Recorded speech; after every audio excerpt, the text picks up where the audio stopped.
Hi everyone, my name is Miss Winslow. Welcome to your Reducing Radicals lesson. In this lesson, we are going to be covering a few things. We will first review perfect squares. This is something I'm confident you guys are going to be super familiar with.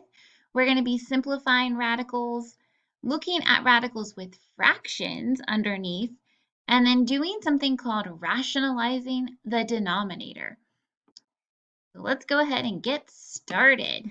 But first, why do we even do this? We often ask this in math class, and if you don't ask yourself this question, if you don't ask your teacher this question, you should. I encourage you, always ask why and how and when.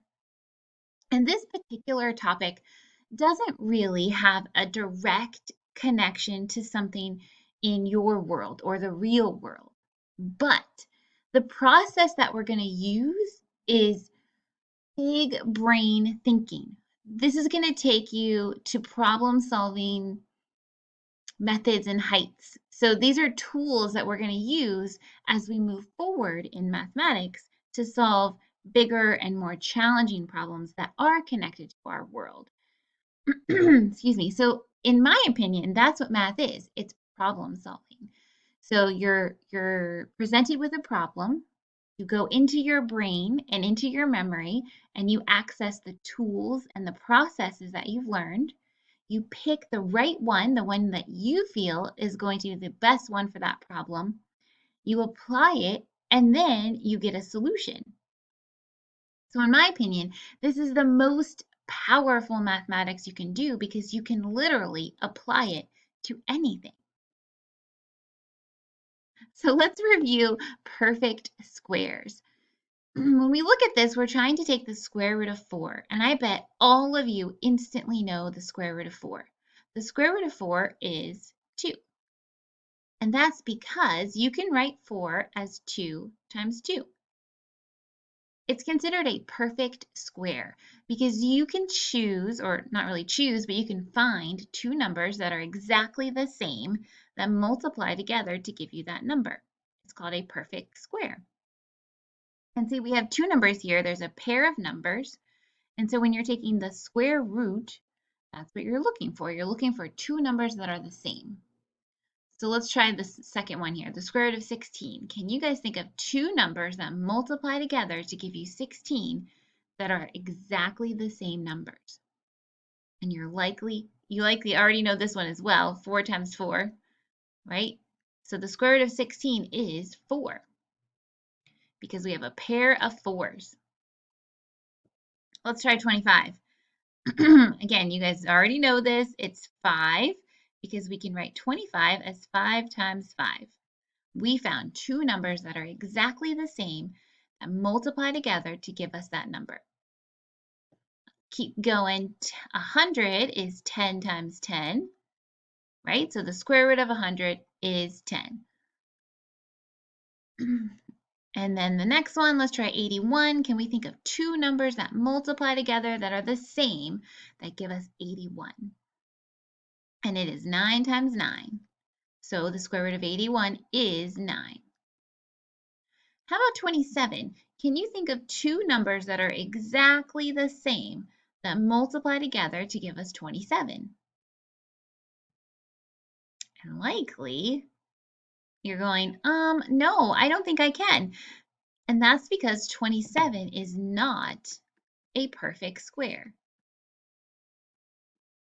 So you're familiar with taking the square root of numbers that are perfect. What we're going to review next is how to take square roots of numbers that are not considered perfect numbers. And you'll see how we do that. So let's look at 27. And the first step in doing this is, well, let's see, what times what is 27? If we can't think of two numbers that are the same, let's see what numbers that do multiply. So you can use your calculator for this to help you find those numbers if you need to. I typically just start with 2 and say, can I think of a number that multiplies together to give me 2 to 27? And you can't, right? 27 is not divisible by 2. So then I'll try 3. So what times 3 is 27? It's 9, right? 3 times 9 is 27. These are not the same exact numbers, so that's again why this is not considered a perfect square. So let's see if we can keep going with this factor tree. I'm going to circle the number 3 because 3 is considered a prime number. That means we can't go any further with it. There are no other factors. Like we can't go like this and find 2 other numbers that give us 3 besides 1 in itself, right? That's what makes it prime. So I called this my factor tree. You guys have probably heard of factor trees before. And then I circled the hanging fruits. So 3 is a fruit. We got to stop there. There are no more branches that are going to come from 3. I mean, technically you could write this if you wanted to, but you're really just writing the same thing, right? 3 and 3. How about 9? 2 numbers together that give us 9. 3 times 3. I'll circle those. So really, we can write 27 as 3 times 3 times 3. And so now, just like before, we're looking for pairs of numbers. Here's a pair. Check that out. Look, 3 times 3, that's 9. So I just wrote 3 times 3 is 9. Isn't 9 a perfect square? It is, right? 3 and 3. So we can go ahead and take the square root of 9. Let's take it out. The square root of 9 is 3. That'll come outside. But look, we just had 1 3 under here, so we're going to leave it. That's it. That's how you take the square root of a non-perfect square. It's called simplifying. So you're trying to find perfect squares within the number. See, we found, let me get a different color. We found the perfect square of 9 within 27. So we were able to go ahead and take the square root of 9 to get 3 and leave the other part underneath the radical bar. Let's try it again. 28. You might already know 28 is not a perfect square. So we're going to break it down. We're going to see if we can find a perfect square living inside 28. So let's do our factor tree. 2 numbers that give us 28. How about, I initially thought 4 and 7. 7 is prime, right? We can't go any further with that. But 4, you might already see it. That's our perfect square that lives inside 28. Because here they are, 2 and 2. So we can really write 28 as 2 times 2 times 7. And we're looking for those pairs of numbers because that's our perfect square. If you want to, you can write this step here. Some people like to do that so they can really see that perfect square. Remember, 2 times 2, that's just the 4. You don't have to write this step. Again, some people are just super visual and they like to see where the perfect square is coming from. So now we can go ahead and take the square root of that part. The square root of 4 is 2. Take it out. And what's left? 7. There is our simplified radical. So that's all we're going to do for the next few slides is we're just going to do a few more examples. You guys can pause this recording at any time if there are no pauses built in for you at certain points. And then we're going to do a few other things. Let's look at 45. Can we think of 2 numbers that multiply together to give us 45? How about 5 and 9, right? 5 is prime, can't go any further, and we can break 9 down into 3 and 3. So we're going to write all of our factors here, our prime factors. I usually just write them in order and group things together. And look, here we go. Here's our perfect square that lives inside of 45. It's 9. So let's go ahead and take the square root of 9 out. It is 3 because 3 times 3 is 9. And we have 5 left underneath. Let's do our next example, example 4.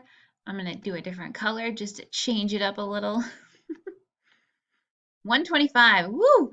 Our numbers are starting to get bigger. Don't forget, you can use your calculator to help you find the factors. You can't use the calculator to solve this for you. because the calculator will give you a decimal. Like if we were to put 125 in the calculator and square root, you get 11.18. And we want to put this in simplified radical form because that's going to be the most simple, complete answer. You know, with decimals, we always lose some of those place values because we end up rounding. So a lot of the problems in your OMHS and in life, they're going to want the most complete simplified version. So that's why we can't just take the square root of it with the calculator. But we can use the calculator to help us find these two numbers. Like, let me see if 2 works. Nope, you get a decimal. So let's see if 3 works. Nope, you get a decimal. Let's divide by 4. Nope, you get a decimal. How about 5? Yep, 125 divided by 5 is 5 times 25. So see how you can use your calculator to help you find the factors? I circled 5 because 5 is prime, remember? That's one of our fruit. We can't go any further with that, but 25, maybe you already see it. See, there's the perfect square that lives inside 125. We can keep going though to get all of our factors. So we have 3 5s here, and we're looking for pairs of numbers that match. That's that perfect square. If you want, you can rewrite that perfect square and go ahead and take it. The square root of 25 is 5, and we have 5 left underneath. You can always double check your work by placing this in the calculator. If we do 5 root 5, oh, you get the same thing. So that's just a good double check way. If you put root 125 in the calculator, you get 11.18. And if you put 5 root 5, you get 11.18. So you definitely simplified properly, correctly. But again, we want the radical form. It's the most complete. And again, as you move on in math, especially into geometry and algebra 2, well, and algebra, of course, you're going to see that we're going to use radical forms of numbers a lot more than decimals, really. Let's try 550. They're just getting bigger and bigger. So you guys probably know from back in the day that when a number ends in 0, you know it's divisible by 5. So we could try 5. And 5 worked. 5 times 110. Okay, let's keep going. I wonder what else will work with 5. 5 and 22 is 110. All right, and then 22. Is 22 done? What can we divide by 22? We could do a 2, and that would give you 11. 2 times 11 is 22. And we know 11 is prime. So I'm just going to double check 5 times 5 times 2 times 11. 550, yep. Here are all of our prime factors. If you were to take all of these numbers and multiply them together, you would get 550. So we really didn't change the value of anything. We definitely didn't change the value. We're just changing the way it looks. We're sort of rearranging it a little to find a perfect square that lives inside the number. And here it is. Here's our pair of numbers, our pair of 5s. So if you wanted to, we could write that as 25. You can see the square root of 25 is 5. Take it out. And what's left underneath? We have a 2 underneath and we have an 11. So we have 22 underneath. Here we go. You can write root 550 as 5 root 22. All right, let's look at our first example with a fraction. So I just wanted to show you guys this because sometimes when people see this problem, they get a little confused, but it's really not too bad. When you see a huge radical bar like this, all you can do is rewrite it like this. The radical bar goes to each number. And then we can just work with the numerator and the denominator separately. So the square root of 16, we know that is 4, right?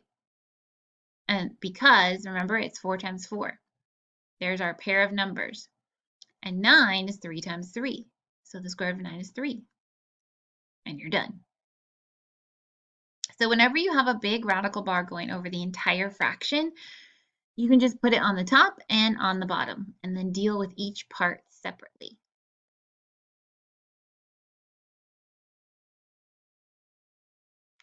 Looks like we have the same example here. Sorry about that, you guys. So we have 4 over 3 again. Let's try this one. We're going to have radical 25 over radical 3. So the numerator, we know that radical 25 is 5 over square root of 3. Now there's something really important about this example. You can see we have a root or a radical in the denominator. And there's something that mathematicians like to do, and it's called rationalizing the denominator. Again, you're not really going to see rationalizing the denominator as a step that you'll take for something in the real world. However, the process in which you do it builds your problem-solving skills to be able to attack any problem in the future. So the process we're going to learn here is building our abilities to solve problems. I'm talking any problem. Changing a tire, finding a job, building a house, buying a pet. Any problem involves mathematical problem-solving skills. So the point here is we do not want to have a radical in the bottom of a fraction. It makes the number irrational. So we want to rationalize it. And here's the process to rationalize the denominator. All you do is multiply the top and bottom by whatever this is. Root 3 over root 3. So if that was a root 6, we would multiply by root 6 over root 6. If it was a root 207, we would multiply by root 207 over root 207. So whatever's in the denominator, you're going to multiply the entire fraction by that. And we're not changing the value of it, right? Because look, root 3 over root 3, that's just 1. So we're really just multiplying by 1. But we're going to change the way it looks. We're manipulating it. So when we multiply, we're just going to do the top times the top, 5 root 3, and the bottom times the bottom, root 3 times root 3. So this ends up with